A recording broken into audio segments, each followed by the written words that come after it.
RCN. Le son de la différence. Le son des bulles sur RCN. Eh bien, amis du jour, chers auditeurs, bien le bonjour. Et une nouvelle fois, nous sommes très heureux de vous accueillir pour une heure d'émission du Son des Bulles, émission 100% dédiée à la bande dessinée, ses auteurs, son actualité, et ce sur RCN 90.7, un jeudi par mois à 18h. Et en plus en replay sur scnradio.org ou Facebook et YouTube. N'hésitez pas à les écouter, les partager, nous envoyer vos remarques ou appréciations, nous les lirons avec plaisir. J'espère que ce sera bien agréable dans vos propos. Pour animer cette émission, alors des animateurs fidèles aujourd'hui, on va les citer. Charles, qui ne vit que pour la BD, avec quelques trahisons pour le vélo ou réciproquement, on va savoir. Évidemment, bien le bonjour. Tu trahis qui pour l'autre ? Que je dessine en pédalant. Ah, ça il est trop fort, Charles, il est trop fort. Ça m'étonne pas de toi. Ouais. Ensuite, David, l'inconditionnel du monde des comics. Je sais pas s'il aime autre chose. Dis-nous voir, David, des trahisons là-dedans. Alors, les comics, après, c'est des variations sur les super-héros entre eux, quoi, mais c'est des trahisons successives. Ouais. Mais je les aime tous quand même. Non, bah c'est bien ça. Et ensuite, Joris. Alors, j'ai marqué petit nouveau, mais il est très grand. Jeune nouveau, je sais pas s'il est très jeune non plus. Hein. C'est pas un perdreau de l'année dans l'émission, mais pas que dans la radio. Il travaille à la radio. Qui lui est adepte de manga. Et passion qu'il partagera avec nous et avec vous. Alors, est-ce que Joris, t'es content d'être là ? Oui, un très grand plaisir, merci. Ah oui, t'as postulé. En plus, c'est fabuleux. Des infidélités à d'autres émissions ? Oui, je reste quand même. J'essaie d'éviter d'être un traître. Ah bah voilà, on va bien voir à la longue. En tout cas, bienvenue à toi. Alors Merci. Vous aurez noté, chers auditeurs, des absents, les infidèles du jour, les traîtres à la cause. Oh, les traîtres. Ah ouais. Les traîtresses, hein, les gueuses, à savoir Francine. Vas-y, Francine. Oui, Francine. Parti pour un autre univers de bande dessinée, les Utopiales. Et Olivier, victime d'un truc qui s'appelle travail, mais que vous entendrez quand même grâce à la technologie maîtrisée de notre fidèle ingénieur du son, Jean-Luc. Merci à toi par avance, Jean-Luc. Merci, Jean-Luc. Et bonjour aux deux absents. Voilà. Et pour vous servir, passez la parole, votre animatrice du jour, Françoise, fidèle surtout à moi-même. Voilà, j'ai essayé du moins. Voilà. Et on a aujourd'hui la chance, parce que c'est toujours une chance d'avoir un invité en direct et qui va se présenter. Il est là à ma droite. Jarvin. Qui es-tu, Jarvin? C'est ça, qui Jarvin. es-tu Bonjour, Jarvin. Merci d'être avec nous. Donc, aujourd'hui, Jarvin, donc, on va te poser donc, un ensemble de petites questions. Tu travailles donc, chez Macaca, en fait, depuis donc, 2018, c'est ça d'après. Et le principe en tout cas de tes bouquins, de tes livres, c'est des bandes dessinées dont vous êtes le héros. Alors, est-ce que tu peux nous expliquer un peu ce que c'est que ce principe de la BD dont tu es le héros? Alors effectivement, donc je suis Jarvin, je suis auteur, scénariste de BD, concepteur de jeux par ailleurs. Je travaille essentiellement pour Macaca aujourd'hui. Effectivement, je travaille sur des scénarios de bandes dessinées dont vous êtes le héros. C'est-à-dire que ce sont des bandes dessinées qui, contrairement à des bandes dessinées classiques, traditionnelles, ont l'avantage de permettre au lecteur d'être acteur vraiment du scénario et de l'histoire. D'accord. Et donc de lui permettre de voir différentes versions de l'histoire, de découvrir l'histoire au travers de différents prismes ou versions et d'avoir vraiment une sensibilité complètement différente dans la lecture de la bande dessinée que s'il avait simplement été passif dans cette histoire. Parce qu'on a tous connu, en fait, à un moment donné, tu sais, ces fameux livres dont vous êtes le héros, mais qui n'étaient pas des bandes dessinées, qui étaient des récits, des romans dans lesquels tu prenais la charge. Ouais. Mais là, donc, il y a la dimension dessinée supplémentaire. Donc, c'est ça. Alors, ça va, c'est à quel public, vers quel âge à peu près on peut commencer? C'est très variable. Macaca existe depuis 2012, je crois, en tant que maison d'édition, et c'est d'abord consacré à la bande dessinée de manière classique et traditionnelle. Alors, je ne fais pas la pub de Macaca, mais j'en profite pour glisser quelques mots. Mais très vite, effectivement, la maison d'édition s'est dit qu'il y avait une niche. L'auteur principal et le fondateur de Macaca, Chucky, s'est dit qu'il y avait un intérêt certainement pour ces bandes dessinées. Et je pense, en tout cas, je parle en son nom sans être complètement sûr de ce que je vais annoncer, mais je pense que pour lui, il manquait quelque chose effectivement dans ces fameux livres dont vous êtes le héros. Oui. Chose que j'ai constatée moi-même à l'époque, hein, parce que c'est vrai qu'il y avait l'aspect roman, il y avait l'aspect ouvert. Prise de décision. Prise de décision, choix qui était bien présent. Mais je trouvais que autant les images étaient superbes dans ces ouvrages, les dessinateurs auxquels on faisait appel étaient géniaux, mais en même temps, je trouve que c'était très sous-exploité. Ça permettait effectivement d'illustrer des choses, mais on n'en faisait pas grand-chose d'autre au final. C'était très descriptif. C'est ça, une description purement d'image. descriptif. Voilà, et pour le coup, oui, tout à fait. Et pour le coup, je trouve que ça avait un effet presque contraire, c'est-à-dire que autant le roman, je trouve que sans images, c'est super intéressant parce que ça permet de faire travailler l'imagination. Autant là, l'imagination, elle était un peu bridée parce que justement, à l'inverse, on imposait des images. Oui, donc, je trouve que ça avait un effet assez contraire. D'accord. Moi, ce qui m'a intéressé vraiment dans ce concept développé par Macaca, c'était l'idée justement de proposer autre chose et de faire travailler les images pour en faire quelque chose de concret. Donc par exemple ici sur le titre Sherlock Holmes, donc là c'est le tome 9 qui est sorti, un autre scénariste a travaillé sur les 6 premiers, moi j'ai travaillé sur les 3 derniers. D'accord. Sur ces BD d'enquête, on incarne Sherlock Holmes ou Watson et on va vraiment pouvoir aller interroger des gens, remarquer des détails, des informations dans l'image, vraiment aller chercher le petit détail qui va faire qu'à un moment donné, on va se dire « Ah ouais, en fait, j'avais pas vu, tiens, il y a un bouton qui traîne, il y a une plume, il y a un machin, il y a un truc. Ah oui, en fait, c'est ça la solution de l'énigme. » Et là, du coup, on peut exploiter l'image vraiment à fond, quoi. Bien sûr, oui. C'est un peu ce principe des 7 erreurs, des fois, qu'on a fait à l'époque. Exactement. Okay, d'accord. Et donc, pour répondre à ta question, puisque c'était pas celle-là. Non, vas-y, tu réponds dans l'ordre que tu veux, il n'y a aucun problème. C'était à quel public Pas de souci, non, mais bien sûr. En 2020, Macaca s'est dit que alors leur catalogue était déjà bien fourni puisqu'il y avait déjà une quarantaine ou une cinquantaine de tomes différents pour les ados adultes d'une manière générale. Mais il n'y avait rien au catalogue qui était spécifiquement pour les enfants. D'accord. Donc Macaca m'a sollicité, j'ai grand honneur en la matière, on m'a sollicité pour essayer de travailler justement sur des BD dont vous êtes le héros, mais pour les petits, pour une tranche 3 à 7 ans, donc tranche assez pas 3, tu sais facile. Pas trop lire. 3 ans, ils ne savent pas lire. 7 ans, ils commencent à lire, mais voilà, c'est pas encore tout à fait ça. Les énigmes qu'on peut leur proposer ou les jeux qu'on peut leur proposer ne sont pas non plus super faciles. Le nombre de cases n'était pas forcément aussi évident. Et puis même le simple fait de se déplacer de case en case, puisque là, dans les BD dont vous êtes le héros, on se déplace de case en case, donc des cases numérotées. Ce simple élément, c'était pas facile pour eux. Donc il a fallu travailler à la fois sur la mécanique du jeu qui devait évoluer pour permettre à des petits de travailler en ce sens-là. Et du coup, on a développé vraiment un système. J'ai développé un système très spécifique avec des onglets de couleurs qui permettent aux enfants de se déplacer directement de case en case. Mais cette fois-ci, chaque case a un symbole et une couleur qui permet de l'identifier. Alors on a laissé les petits numéros pour les parents parce que le soir c'est plus facile de voir les numéros que les couleurs, mais les enfants, eux, ça marche très bien. D'accord. Donc c'est vraiment l'idée d'accompagner la lecture avec l'enfant, de raconter. C'est plus le livre d'histoire qu'on raconte le soir avant de se coucher. C'est ça. C'est l'idée de se raconter un peu une histoire à soi autour d'un livre. Et puis là, une histoire différente tous les soirs. Oui, c'est ça. Alors ça, c'était mon expérience de papa. C'est vrai que souvent on se rend compte que les enfants, surtout les petits, on peut leur raconter la même histoire tous les soirs. Eux, ça les dérange pas. Ça les lasse pas. Au contraire, ils sont même très demandeurs. Mais alors bon, les parents, au bout de la 3e ou 4e fois, bien avouer que on aimerait bien changer un peu, quoi. C'est ça.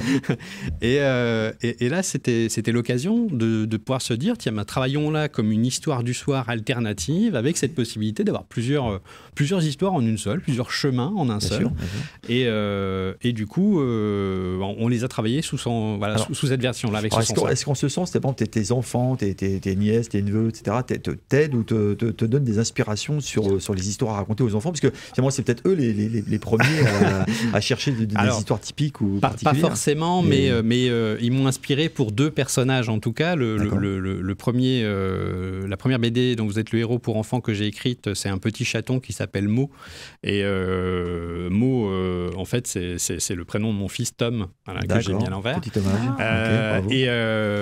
Et la deuxième deuxième BD que j'ai écrite pour les enfants. C'est le personnage principal est une petite princesse qui s'appelle Kali. D'accord. Et c'est le prénom de ma fille, voilà, Kali. Très bien, donc très bien. donc ils m'ont inspiré au moins sur cet aspect-là. Super, c'est bien, des très beaux hommages.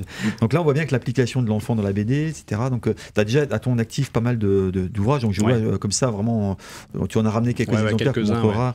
Donc, Kali et Cascou, Sherlock Holmes, à travers 6 ouvrages. Tu as Le Petit Alchimiste aussi. Tu as également Space Unit, Carlos l'Albatros et L'Île Hantée. Alors, Ça, c'est pas moi. C'est ça. pas toi, pardon, Non. je me suis trompé. Excuse-moi. Zone 25, c'est un univers post-apocalyptique. Oui, c'est ça. C'est ça, voilà. Ouais, exactement. Ok, d'accord. Donc déjà une belle panoplie d'ouvrages à ton actif. Mais est-ce que quand tu t'empares d'un personnage comme Sherlock Holmes, il y a un cahier des charges pour qu'on est obligé d'obéir à des règles ou est-ce que c'est champ libre? Plus ou moins. Alors, Mais c'est dans le domaine public, non maintenant? Oui, alors voilà, le personnage D'accord. Sherlock Holmes en lui-même, il est dans le domaine public, donc c'est vrai qu'on D'accord. est assez libre sur ce qu'on peut faire et on le voit au travers des séries, des films, des livres, des BD même. On a vu récemment Dans la tête de Sherlock Holmes, qui est où les auteurs sont vraiment emparés de cette idée et de ce principe. Donc c'est un personnage sur lequel on est quand même assez libre, mais en même temps, en tant qu'auteur, on ne peut pas complètement se sentir totalement libre avec le personnage. Oui. Je ne me verrais pas, par exemple, faire un Sherlock Holmes avec des aliens ou Aller dans des univers un peu ça me paraît très incohérent. On parlait manga tout à l'heure. J'ai vu quelques versions de Sherlock Holmes en manga. J'ai un peu de mal. D'accord, ok. Pour moi, c'est deux univers qui ne sont pas tout à fait dans le même état d'esprit D'accord. et dans la même. Il pourrait y avoir des pas la univers même religion, qui quoi. peuvent se relier. Sherlock Holmes, c'est l'appel et Lovecraft. C'est peut-être des univers qui peuvent être un petit peu proches quand même, parce qu'il y a du surnaturel, il y a de l'enquête, de l'occulte. Ça pourrait être éventuellement, mais des choses trop extraordinaires. C'est ça. Pas possible. D'ailleurs, l'un des tomes de Sherlock Holmes, le premier que j'ai écrit, s'appelle Enquête surnaturelle. Je ne l'ai pas ici, mais c'était justement l'occasion de prendre le personnage et puis de dire... Tiens, mais faisons des enquêtes autour du surnaturel, mais pour essayer de démontrer justement que ce n'est pas surnaturel. Ok, d'accord. Okay.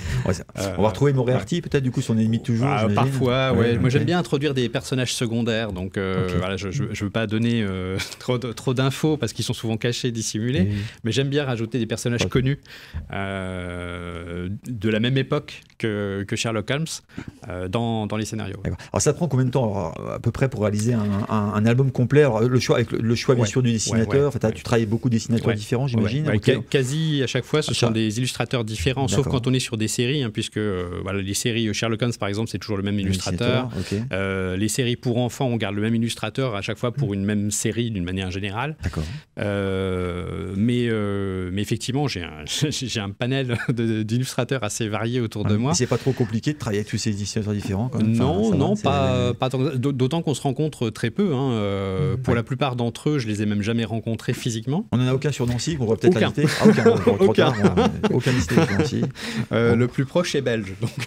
Parce que toi, tu es un auteur local, si je puis dire. Voilà, tu habites dans la région. Exactement. Voilà, c'est ça. Et Macaca, c'est où? C'est en Ardèche. Ah, c'est en Ardèche. Ah oui, d'accord. Ils sont situés en Ardèche. Un grand écart. Et alors, la question, Macaca, c'est un personnage historique? Du tout. Ça vient d'où ce nom improbable? Aucune idée? Pour le coup, j'en ai aucune idée. Jamais posé la question. Je n'avais pas le droit de la poser, mais j'ai dit je fais ce que je veux. Mais tu as tout à fait raison. Écoute, est-ce que tu veux encore peut-être dire d'autres choses sur peut-être un projet à venir, Ouais, plein de projets. Là, j'écris. Alors, j'ai un gros avantage, c'est d'être un auteur assez prolifique et rapide dans l'écriture. Donc, j'écris quand même beaucoup de BD dont vous êtes le héros. Là, par an, j'en écris à peu près 3 ou 4. D'accord. Voilà, donc après, c'est le dessinateur qui met plus de temps à les faire. L'illustrateur met beaucoup de temps, lui, de son côté. Mais moi, de mon côté, en tout cas, c'est très rapide.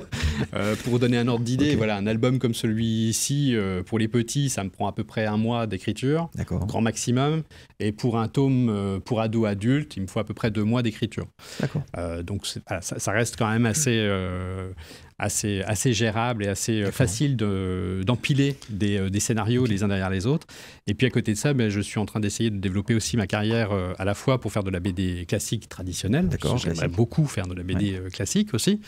Classique sur un thème spécifique Non, j'aime tout d'une manière générale. Donc, mais comment ça se passe pour monter des scénarios comme ça? Tu fais des interactions d'abord sur un plan mathématique ou l'histoire? Alors, je pars d'abord d'une histoire. Souvent, je pars d'une idée générale, d'un pitch.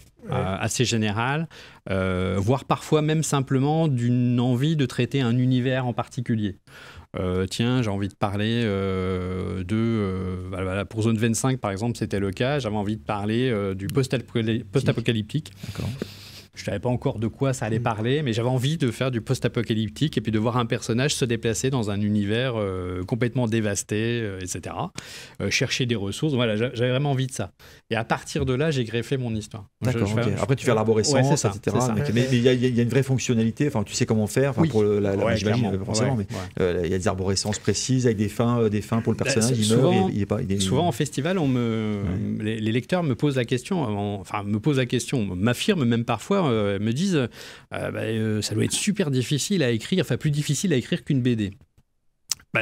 Moi j'ai l'impression que c'est plus facile en fait, parce que dans une BD, tu es obligé de faire des choix. Tu les as ces fameux choix. Moi j'ai pas besoin de choisir, je peux tout mettre dedans. Et puis ça c'est vraiment beaucoup au scénario des jeux vidéo. J'ai monté des jeux vidéo, tu as les casiers, tu cherches tu fais des flèches, tu reviens. Avec les retours possibles, etc. Voilà, c'est exactement le même principe. Mais super. Écoute, super. Très bel exercice de style. Et le prochain, tu travailles sur quoi là ? Là, j'en ai plusieurs qui sont écrits. Il y a Chatons et Dragons, tome 4 qui va sortir l'année prochaine. On part sur un Sherlock Holmes pour les petits.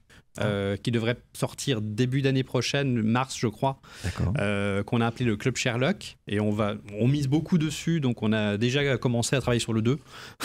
Donc c'est dire si on y croit. J'ai un Sherlock Holmes 10 qui est en cours de dessin. J'ai 4 albums je crois qui sont en cours de dessin. On te retrouvera du coup sur quel festival, mettons dans l'année en cours ou de l'année prochaine? Le prochain festival, c'est le Festival de Cannes. Festival international du jeu de Cannes.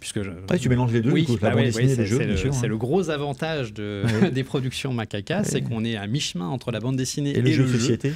Et du coup, on est même presque plus présent sur les festivals de jeux que sur les festivals BD. D'accord.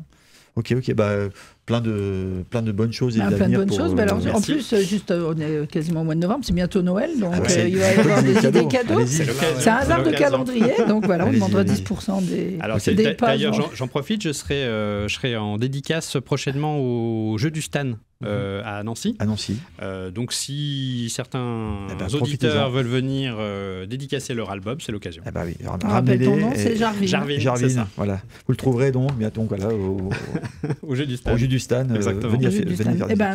Merci beaucoup Jarvin. Merci beaucoup dans l'interview. Donc tu interviens quand tu veux dans l'émission. Bon, donc tout ceci étant dit, chers auditeurs, vous avez bien noté que tous mes propos sont émaillés d'allusions à la fidélité ou l'infidélité, parce que le thème du jour, c'est la trahison en BD. Alors, qui sont-ils ces affreux, ces mal vus, ces renégats? J'ai trouvé 30 synonymes. Ces scélérats, je ne sais pas si vous en avez, vous, qui nuisent dans l'ombre. J'ai trouvé plein de synonymes. Donc, avez-vous, chers animateurs, vous en avez, vous, des synonymes Je verrais bien malotru, moi. Oui, ça existe aussi, voilà, c'est ça. Voilà, lâche-toi, Charles, vas-y, effectivement. Alors, avec des personnages ambigus quand même, comme la Malinge, Judas ou alors les Tondus. Et la question, pourquoi trahissent-ils? Par méchanceté, par opportunité ou par contrainte? Ils aiment ça. Ils aiment ça, oui, ou bien, enfin, à voir, on va voir, je crois qu'on a un aréopage. Effectivement, écoutons ce que vont nous en dire les auteurs et les dessinateurs. Et on va commencer maintenant le monde où il y a forcément des traites, les comics, avec le spécialiste comics, David. Alors du coup, les Special Comics, alors moi je vais vous parler d'un personnage qui c'est Loki. Alors qui ne connaît pas Loki là, dans le MCU de Marvel, etc. Donc c'est un personnage éponyme. Ce personnage donc, qui est présenté comme un dieu de la malice, mais qui est-il réellement? Qui est Loki? Qui est ce personnage qui l'unit à son frère Thor et au fils d'Odin. Dans la mythologie nordique, parce que c'est là d'où vient le personnage, à son origine, c'est le dieu de la discorde, de la malice, de la tromperie, du mensonge, des illusions, de la ruse. Toi aussi, j'en ai aussi des... Oui, je vois bien.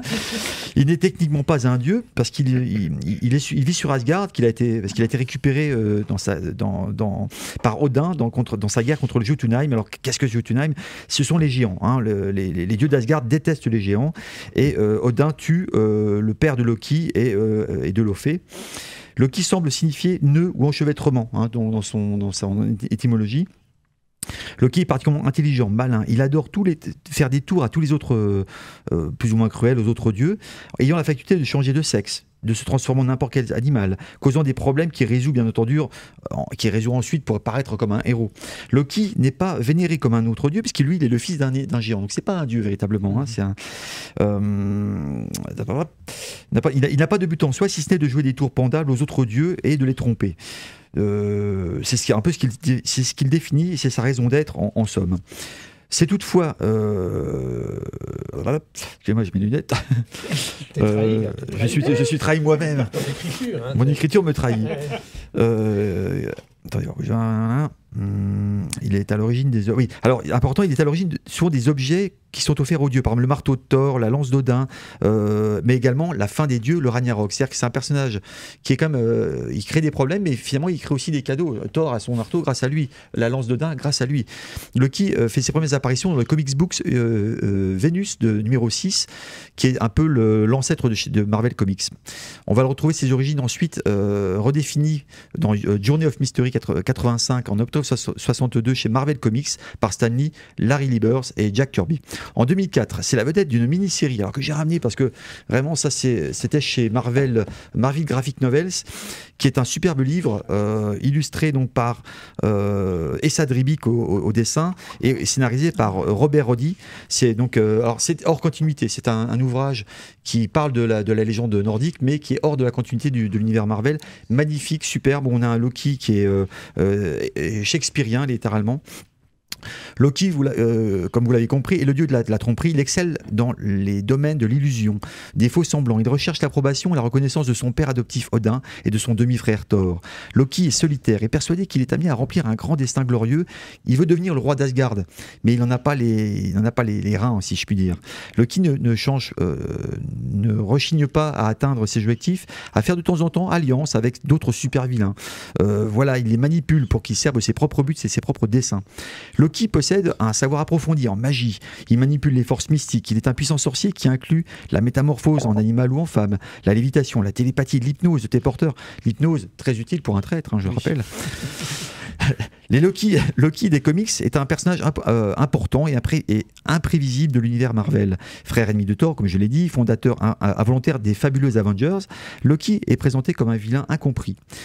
Il voudrait faire le bien, sauf si le mal lui rapporte plus. Les scénaristes de chez Marvel ont œuvré en ce sens pour en faire un anti-héros, un vrai dieu de la malice, qui brouille les pistes sur son identité, ses motivations et même son âge, son genre et sa sexualité. On a pu observer des Loki femmes, des Loki enfants, des Loki animaux. Donc lui, il n'y a aucun problème avec tout ça. Il se transforme au gré des trahisons possibles.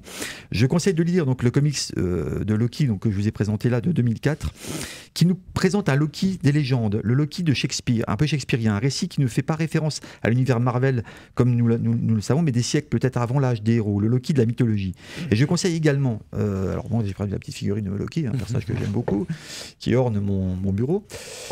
C'est cette mythologie viking en 3 tomes. Alors nous avons au scénario Neil Gaiman et au dessin Craig Russell, accompagné d'autres dessinateurs comme Mignola, etc. Là vous avez vraiment la mythologie viking dans sa plus pure édition. Donc il y a déjà 2 tomes de parus actuellement. Mais c'est assez excellent. Vraiment, on découvre un Loki assez exceptionnel, toujours empreint de petites trahisons faciles et gentilles vis-à-vis de son frangin qu'il adore. Voilà, un petit peu. Donc Loki est un personnage très populaire des comics. Des apparitions dans les films de MCU en ont fait un personnage préféré de la franchise. Et c'est pas pour rien, effectivement, c'est un personnage fabuleux. Ouais. Mais toujours pareil, comme on disait une fois avec Françoise, c'est un héros un petit peu, enfin, c'est un héros malgré lui. Enfin, il voudrait être un héros, mais il n'en a pas les reins. Enfin, bref, c'est un peu comme le fatalisme. Ce personnage un peu compliqué et ambigu. Ça fait un peu Cain et Abel quand même. Il y a ce côté-là, dans les photos. C'est vrai.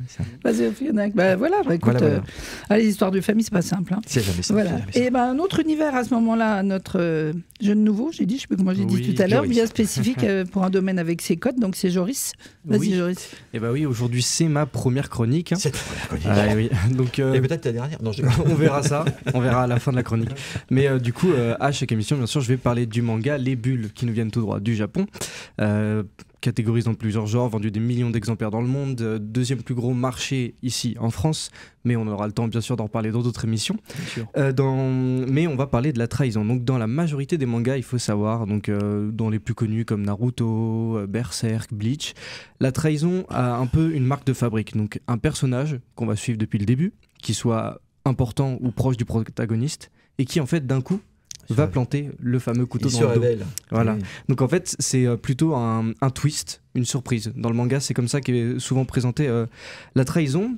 Et donc, je vais vous parler d'un manga assez sombre, violent, aux multiples trahisons. Donc, je vais vous parler d'un manga qui est plutôt connu. Donc, c'est pas mal pour ma première chronique de parler d'un manga comme ça. Donc, c'est l'Attaque des Titans, donc par le mangaka qui en japonais c'est le dessinateur. Hein. Donc, on n'appelle pas des dessinateurs de BD ou des auteurs, on les appelle tout simplement mangaka. Donc, c'est Hajime Isayama. Donc, c'est l'Attaque des Titans, 34 volumes. C'est plutôt pas mal. Sorti en France chez Pika Édition entre 2013 et 2021. D'accord. Donc vendu à plus de 140 millions d'exemplaires. Ça fait de ce manga le 11e manga le plus vendu de tous les temps. Donc c'est plutôt pas mal. Pas dans le top 10, mais 11e. Bon, c'est déjà pas mal. C'est plutôt sympa.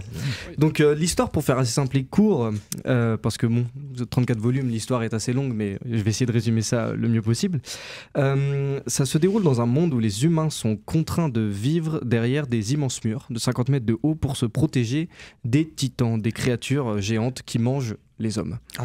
C'est dommage. Notre protagoniste, qui s'appelle Eren Yeager, après avoir subi une attaque de titans qui ont créé une brèche dans le mur, justement, voit de ses propres yeux sa mère se faire dévorer par un titan. Donc il part alors dans une quête de vengeance tout le long du manga, car comme dans tous les bons shonen qui sont un type de manga où le héros a un objectif, par exemple One Piece, être le roi des pirates pour Luffy, Naruto devenir le chef de son village, bah là, son objectif à Eren va être plutôt clair, exterminer tous les titans. Donc on reste un peu très ambitieux. Oui. Il n'y a peu qu'à. Et cette quête va lui permettre aussi au lecteur, au fil du manga, d'éclaircir certains mystères comme l'origine des titans ou même la découverte du monde par-delà les murs.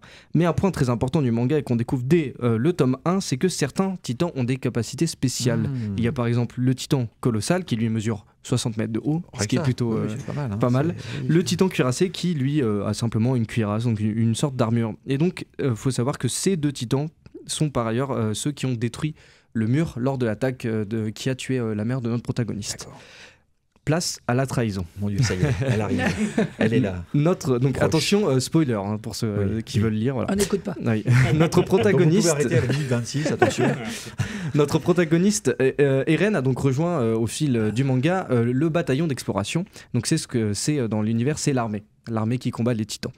Donc c'est un escadron parfait pour l'objectif d'Eren qui est, je le rappelle, d'exterminer les titans. Et donc comme dans toutes les armées et dans toute histoire, Eren va créer des liens avec ses compagnons, combattre et vivre des événements qui va forcément renforcer tous ces liens. Et c'est lors du tome 10 que la trahison s'opère juste à la fin. En plus, on nous laisse sur un cliffhanger magnifique. Une trahison qui va marquer le monde du manga et tous les lecteurs de l'Attaque des Titans, puisque deux des compagnons d'Eren, qui s'appellent Reiner et Bertholdt, ils vont avouer à Eren que en fait ce sont eux les titans, et colossal et cuirassé. C'est-à-dire qu'ils ont une taille d'humain au départ. C'est ça, donc ce sont des humains, ils sont juste là, on peut les voir, ils sont totalement normaux, mais en fait ils ont la capacité de pouvoir se transformer en titan, et en plus pas n'importe quel titan, puisque le titan colossal et le titan cuirassé. Donc il révèle ça à Eren, mais sur le coup il les croit pas, il pense qu'ils divaguent, que c'est la fatigue des combats qui les atteint, mais Reiner insiste, affirmant qu'il est responsable de l'attaque qui a tué la mère d'Eren. Vient alors la transformation de nos deux grands méchants de retraite qui se transforment et qui du coup là tout est révélé, on sait enfin qui ils sont. Et Carnage, ils sont à l'intérieur de la ville cette fois-ci. Là ils sont juste sur le dessus du mur, donc c'est n'importe quoi. Donc depuis le début, Reiner et Bertholdt, des compagnons d'infortune d'Eren, deux personnages auxquels on s'attache, sont en fait deux des plus dangereux titans qui existent et qui sont quand même responsables de terribles atrocités. Eren criera alors de douleur avec une phrase qui conclut le tome 10 d'une façon parfaite. Reiner et Bertholdt. Tu voulais que je rende le bouquin? Non, bande de sales traîtres. Donc c'est j'aurais pas dit mieux. Voilà. Donc la phrase résume parfaitement. Mais tous nos protagonistes sont donc sous le choc et l'ambiance pesante du manga qui est installée depuis le début est renforcée avec cette trahison, puisque tous les personnages vont maintenant douter de l'identité de chacun. L'auteur met alors le lecteur dans une posture plutôt pas mal. Le lecteur va se questionner sur qui est vraiment qui. Mon voisin, est-ce que c'est pas... Est-ce que lui est un titan? Est-ce que lui est un titan? Tout le long du manga, on va se demander quand va arriver la prochaine trahison. Et il y en aura. Une ambiance oppressante, des doutes, toutes ces intégrations nous donnent envie de continuer dans l'histoire du manga et de ses mystères. Cette trahison qui a marqué de façon considérable les personnages et de façon directe le lecteur et le monde du manga. Bravo. Alors comment est-ce qu'ils font pour tuer ces géants? Parce que du coup, si c'est un petit bonhomme, comment tu fais pour monter sur les épaules d'un géant? C'est ça le truc. Ils ont des cordes, des grappins. Ils ont un équipement qu'ils ont sur le côté qui s'appelle un équipement tridimensionnel. Donc en fait, qui leur permet avec des grappins de s'accrocher au mur ou sur les bâtiments alentours pour pouvoir un peu naviguer et voler un petit peu autour des géants. C'est ça, et se mettre à la hauteur d'un titan. Puisqu'un titan, comment est-ce qu'on les tue? Comment tu nous avais dit une fois? Alors le titan, pour leur seul point faible, c'est dans la nuque. Ah oui, c'est donc très haut. En fait, il faut trancher la nuque. Oui, c'est très haut. C'est dommage que c'est pas le talon d'Achille. Le talon sur là, c'est le talon d'Achille, mais dans le cou. Plus accessible. C'est à place là-haut, ça fait mal. Voilà. Et donc très compliqué quand même de tuer un titan. Oui, en tout cas, ça a l'air riche d'intrigue. Oui, tous des bandes de traite, c'est plus facile que du coco et Mifimi. Sale bande de traître, c'est parfait. Ah oui, c'est vraiment bien. Bon, bah, sacré univers. Il y en a 34 tomes. 34 trahisons ou plus? Non, pas autant quand même. Le manga ne se résume pas aux trahisons. Trahison. Le son des bulles sur RCN. Alors un autre traite qui a été choisi avec la rigueur habituelle d'Olivier. Donc Olivier, on a bien dit qu'il n'était pas là, l'espèce de sale bête. Voilà, mais qui a confié la mission à Jean-Luc. Jean-Luc, si tu veux bien, s'il te plaît. Alors là, les amis, croyez-moi, cet album, vous allez l'adorer. Je dirais même plus, vous allez en avoir pour tout votre argent, voire même tout votre or. Pourquoi? Alors, en fait, il y a plusieurs raisons. Déjà, l'album lui-même. Regardez-moi cet objet. Avec cette couverture d'un portrait en clair-obscur, digne d'un tableau de Velázquez, ce format plus grand que la moyenne, ce lettrage en or qui brille quand vous inclinez l'album, c'est tout simplement magnifique. Dans une librairie, on pourrait presque croire que l'on a affaire à un livre sur les grands maîtres de la peinture espagnole du XVIIe siècle. Et quand vous ouvrez l'album, les premières pages de garde avec leur composition, leur écriture et les enluminures en filigrane, ça vous tient dans la même impression de posséder un livre sur les beaux-arts. La deuxième raison d'adorer ce livre, c'est de parler des auteurs. Avec en tête d'affiche les signatures d'Alain Hérol au scénario et de Juanro Garnido au dessin, c'est comme si on avait Gaël Faye et Stromae dans le même concert, ça promet. Alors Alain Hérol, lui, c'est l'un des plus grands raconteurs d'histoire de notre époque. À son actif, on a les séries Garulfo, De Cap et de Croc, Les Chimères de Vénus et l'actuel L'Ombre des Lumières dont le deuxième tome vient de paraître. Lui, ce qu'il aime, c'est le beau verbe, les belles tournures et le phrasé élégant. Juanro Garnido, c'est le talentueux dessinateur de la célébrissime série Black Sad, scénarisée par Juan Diaz Canales. Son trait illumine les expressions, sublime les décors et explose l'action. Ce n'est pas un hasard si le chat détective a eu autant de succès.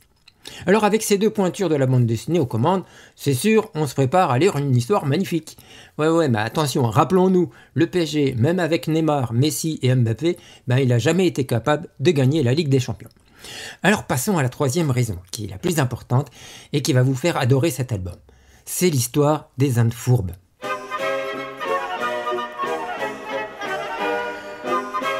Alors, autant l'album est d'une fluidité de lecture, même si vous le constaterez, les changements de lieu et d'époque sont nombreux, autant vous la raconter sans dévoiler ses secrets, c'est un exercice un peu difficile.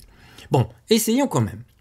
Comme indiqué sur la couverture, Les Indes fourbes, c'est la suite imaginée par Alain Hérol du seul roman de Francisco de Quevedo, El Buscón, la vie de l'aventurier Don Pablos de Ségovie.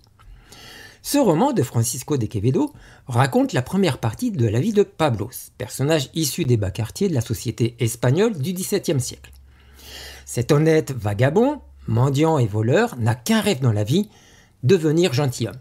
Mais son voyage et ses rencontres dans la péninsule ibérique n'ayant en aucune manière fait avancer son projet, il se décide, à la fin du roman, de tenter sa chance dans les Indes. Les Indes, c'est la terre découverte par un certain Christophe Colomb en 1492. Mais là, je ne vous apprends rien. Hélas, Francisco de Quevedo n'a pas écrit la suite des aventures de Pablos, alors, génialement, Alain Hérol a pris la plume et a imaginé ce que pourrait être la vie de l'apprenti gentilhomme dans une société toute neuve et en pleine construction. Et c'est donc là que commence l'histoire des Indes fourbes.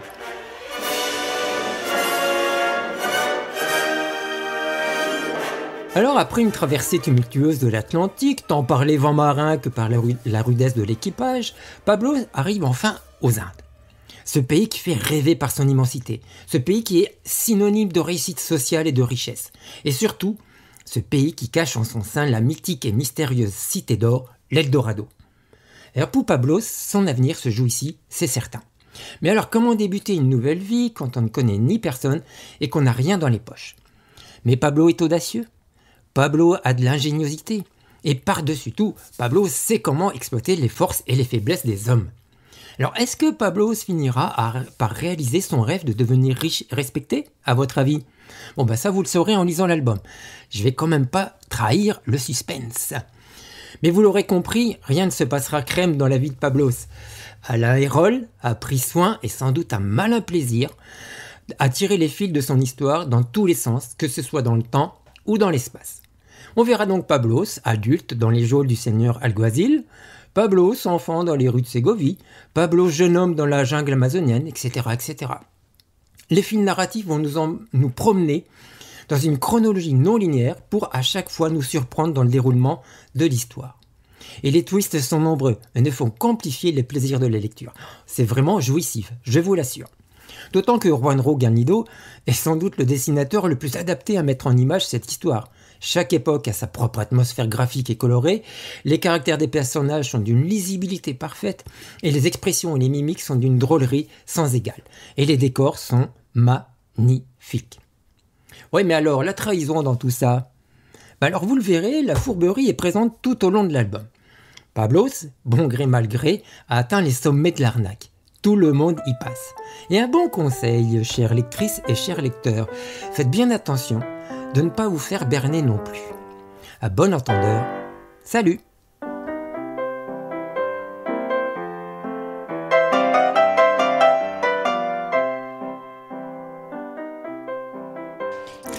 Eh bien, effectivement, Olivier, merci beaucoup Olivier. C'est un beau. Moi, je lui ai prêté l'album, du coup, parce qu'il est venu le chercher chez moi. Le traître. Pas voulu l'acheter. C'est vrai que les infos, ça m'a laissé un souvenir impérissable. Enfin, dans les 10 dernières années, c'est un album qui m'a marqué, moi. Vraiment, c'est un pavé, c'est un one shot. Il est super. Vraiment, je le conseille. Comme dit Olivier, c'est un très beau bouquin, très très chouette. Et puis Hérol, d'une manière générale, c'est quand même gage de qualité. Oui, c'est ça. Pas trop te tromper. Il faudra explorer. Alors, pour moi, j'en reviens aux traîtres, qui m'ont toujours fasciné par leur ambiguïté et leur destin tragique, comme les tondus dont on n'a pas parlé ici, la Malinche ou alors mon chouchou Judas. Donc Judas, le traître méchant par excellence, tout le monde le connaît, celui qui a trahi, dont on dit malheur à celui par qui le Fils de l'homme est trahi. Et par bonheur, c'est un enchaînement étrange, c'est sûr, vient de sortir une BD magnifique la semaine dernière, qui s'appelle Judas, aux éditions 404 Graphiques. C'est une maison indépendante américaine, me semble-t-il. Scénario Jeff Loveness, dessinateur Jakub Rebelka. Alors, est-ce que c'est une union sacrée ou un duo maudit ? Je ne sais pas. Ou alors pire, est-ce que c'est blasphématoire ? En attendant, ils s'en défendent. Parce que les deux ont proposé, dans cette histoire, un autre regard sur Judas Iscariote, je rappelle, un des 12 apôtres.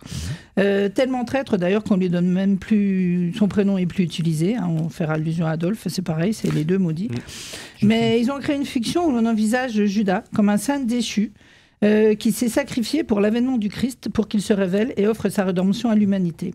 Et ce, à la demande du Christ lui-même, qui lui a imposé ce destin. Le Christ dit, Jésus, c'est pas le Christ encore, disait, c'était écrit depuis le début, c'était le seul moyen, dit-il, comme pour une excuse.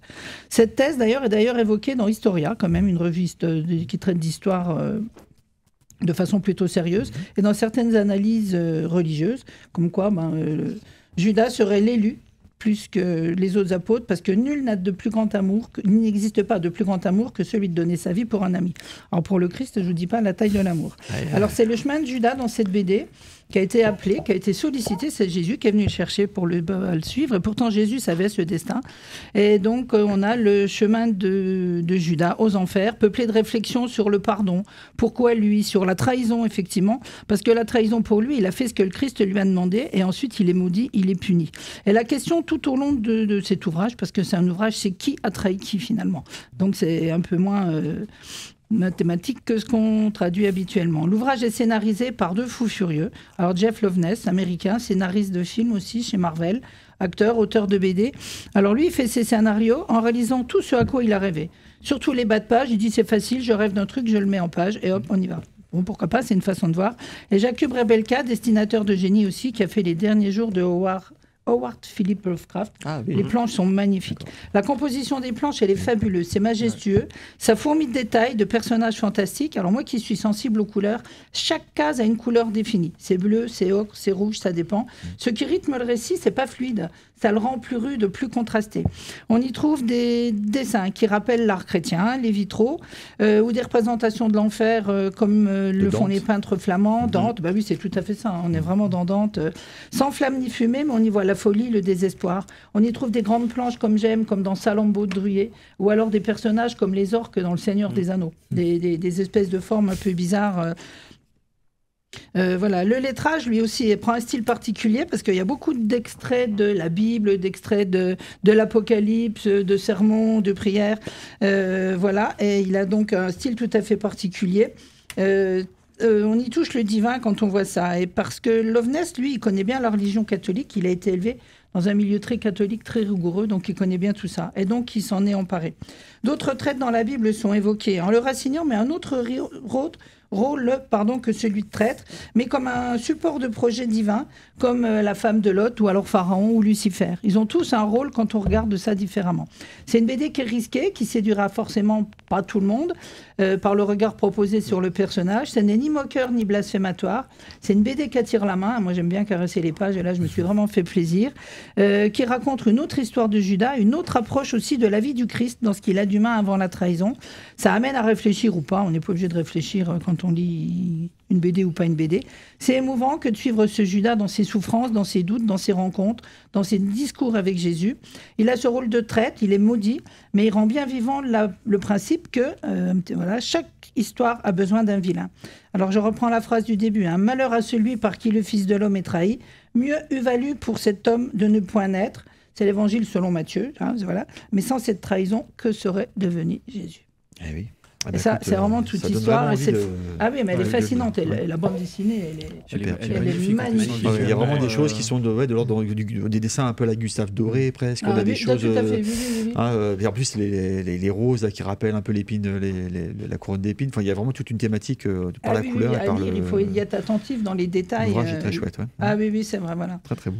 Ah, c'était bien. Moi, j'aime bien cette BD, je la relirai d'ailleurs. Voilà. Mais sinon, on ne pouvait pas finir cet aréopage de traître sans parler du roi des traîtres. Celui qui est traître pour être traître, l'infâme par excellence. Et là, c'est Charles qui va nous en parler. Vas-y, Charles. Eh bien, oui. Je vais être calife à la place du calife. Alors, tout le monde connaît l'expression. Et quand je dis ça, vous pensez évidemment à l'ignoble, à l'infâme, au tortueux Is No Good. Is No Good, une série de bandes dessinées franco-belge créée par René Goscinny pour le scénario et Jean Tabary pour le dessin. Publiée la première fois en 1962 dans le magazine Record. Et puis sous le titre Les Aventures, au début, c'est Haroun El Poussa. C'est lui le calife, quand même. Hein. Et la série met en scène les aventures du terrible vizir Is No Good à la cour du calife de Bagdad, cherchant à chaque épisode d'évincer le calife pour accéder au pouvoir suprême. Le nom Is No Good est la francisation d'expression anglophone Is No Good. Alors, littéralement, on traduit ça par « il n'est pas bon », mais ça signifie exactement « il ne vaut rien ». Voilà. Ah oui. C'est vraiment nul. Nul. Bon. Alors, c'est pour ce personnage que René Goscinny invente la formule entrée dans le langage courant « je vais être calife à la place du calife ». Is No Good est le premier et principal personnage d'une BD à avoir un rôle de méchant. Après la disparition du magazine Record, les aventures de l'ignoble sont publiées dans Pilote. Alors, je ressors à chaque fois quand même, c'était bon, les pilotes des années 60. Et puis dans Pif Gadget. Donc, Pif Gadget est quand même tiré à 800 000 exemplaires chaque semaine. Quand même, c'était vraiment des cartons. Hein. Et les 12 premiers albums ont été publiés chez Dargaud. Et après, c'est Jean Tabary qui a fait sa maison d'édition. Ça rapporte plus de pognon quand même. Bon, voilà. Alors, l'histoire. Donc, au temps des mille et une nuits, Haroun El Poussa est le calife bien-aimé de Bagdad et Is No Good, son fort peu dévoué vizir, est assisté par Dilat Larat, un homme à tout faire, qui a qu'une idée fixe, devenir calife à la place du calife. Si le calife est débonnaire, Is No Good est un concentré de cruauté et d'égoïsme. Chacune de ses tentatives pour destituer le calife se solde irrémédiablement par une catastrophe, l'expédiant dans une situation inextricable, ce qui n'empêche pas de le retrouver dans ses fonctions comme si ne rien n'était à l'épisode suivant. La BD fonctionne un peu comme le carton Will Coyote, le célèbre dessin Bip Bip de Chuck Jones. Hein, comme le pauvre coyote, le malheureux Is No Good tombe toujours dans les pièges qu'il a lui-même créés pour éliminer le prince en place et devenir calife à la place du calife. Isnogood possède presque tous les défauts existants. Cruel, avare, égoïste, colérique, hargneux, obsédé par l'idée, toujours, calife à la place du calife. Il tente d'y parvenir par tous les moyens, mais sans jamais réussir. Il n'hésite pas à brandir la menace du pal envers ceux qui pensent lui désobéir ou qui échouent. Homme de petite taille, au long nez crochu à barbiche noire, il est la terreur de presque tout Bagdad qui le déteste. Haroun El-Poussa, lui, c'est le héros à l'origine, c'est un gros homme au visage poupin, oisif, tranquille, débonnaire, et il est présenté dans la série et comme apprécié par son peuple. Alors que tout Bagdad connaît les viles ambitions d'Isnogoud, le naïf calife est le seul à croire à la fidélité de son grand vizir qu'il appelle « mon bon Isnogoud » et en qui il met toute sa confiance. Dans chaque épisode, c'est grâce à la stupidité et à la malchance d'Isnogoud qu'il échappe aux attentats ourdis par le grand vizir et qu'il conserve son trône sans même se rendre compte du danger auquel il a échappé. Le contraste entre les deux personnages ainsi que la malchance du vizir dans l'exécution de ses complots est le retort... sont les principaux ressorts comiques de la série. En outre, on retrouve dans Isnogoud la patte de Goscinny, mélange de références culturelles, historiques, de calembours, de jeux de mots, etc. Alors, donc les auteurs, j'ai pas parlé de Goscinny parce que, super archi connu, d'accord. Le dessinateur Jean Tabary, qui est un peu moins connu, mais un grand auteur du journal Pilote. Il était né, c'est un Français, mais qui était né à Stockholm en 1930, mort en 2011.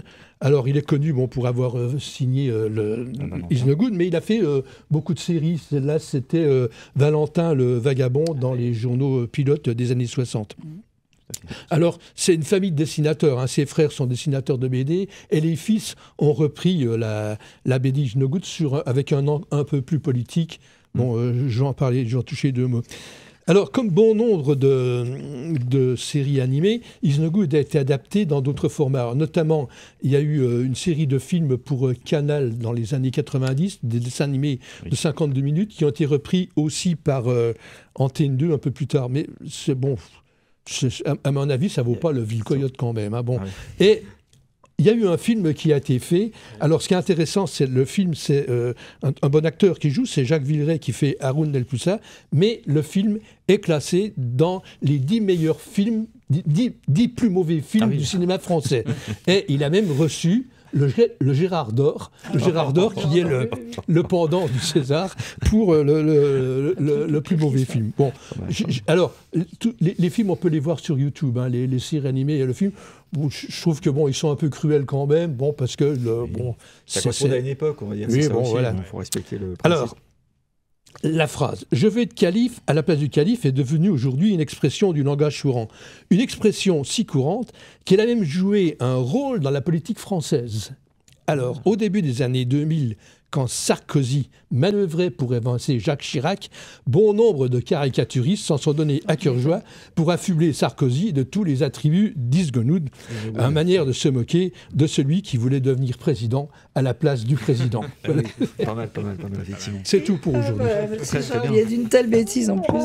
Excellent. On va enchaîner rapidement sur la rubrique de Francine qui va nous parler des utopiales. Eh oui. Vers l'infini et au-delà. Enfin, n'exagérons pas.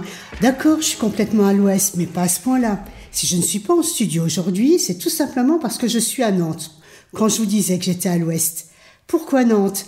Eh bien parce qu'en ce moment même, à la Cité des Congrès, et ce jusqu'à dimanche, a lieu la 25e édition des Utopiales, festival international de science-fiction qui fait dialoguer littérature, recherche scientifique, cinéma, bande dessinée, art visuel, jeux de rôle, jeux de vidéo et manga, amenant ainsi des réflexions sur des questions sociétales de notre passé, notre présent et notre futur.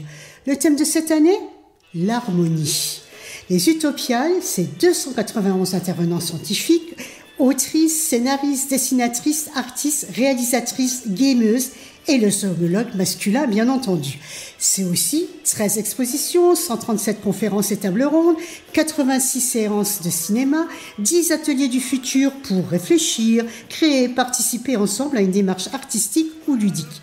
Un espace jeu proposant des centaines de jeux, jeux de rôle, de plateau, jeux vidéo, cartes, figurines, jeux grandeur nature, à découvrir et à tester. Un espace jeunesse et son programme, Et puis 4 soirées festives, une soirée cosplay, les Chevaliers de l'Imaginaire, un blind test harmonie de multivers, une soirée jeu et une soirée cinéma Métal Hurlant. Métal Hurlant qui sera également mis à l'honneur à travers une expo et des tables rondes. Alors, il est grand temps de parler BD.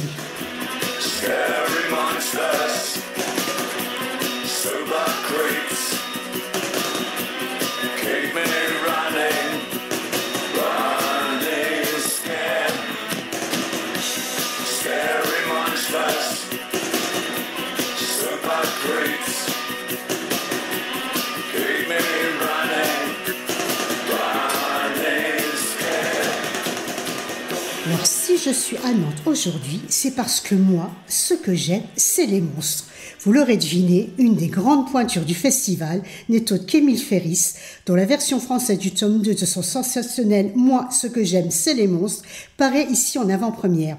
C'est elle aussi qui signe l'affiche et on lui a consacré une exposition réunissant une 50aine de dessins originaux, des reproductions grand format, des objets personnels dans un décor intime pour mieux pénétrer dans son univers.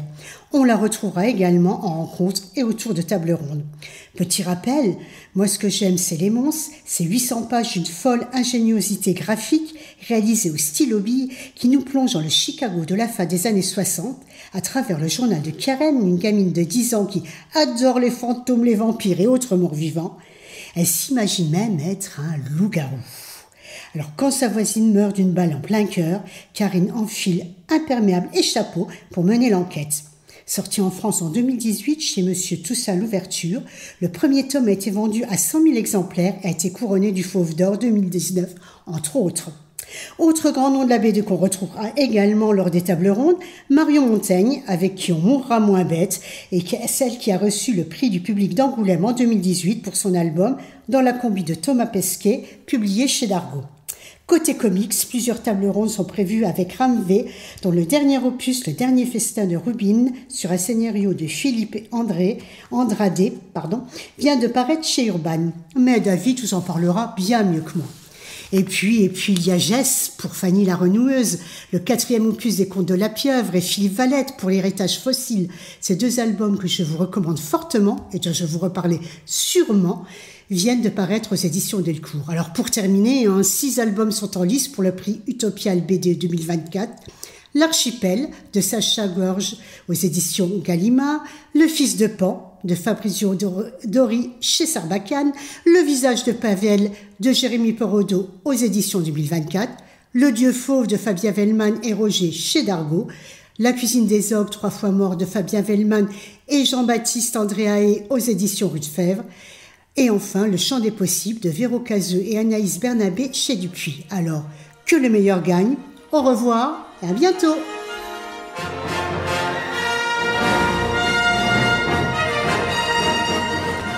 Eh ben, merci à tout le monde merci pour cette Francine, émission sur les traîtres. Merci Francine. Merci. Et puis, n'oublions pas que tout ça, c'est de la science-fiction. On a bien vu que tous nos traîtres évoqués viennent du passé, de la mythologie et de la croyance. N'y aurait-il plus de traîtres en ce bas monde ? Je vous laisse choisir. À bientôt, merci. Merci Gerville, merci à tout le monde, merci à vous. Grosse bise à tous. RCN, www.rcn-radio.org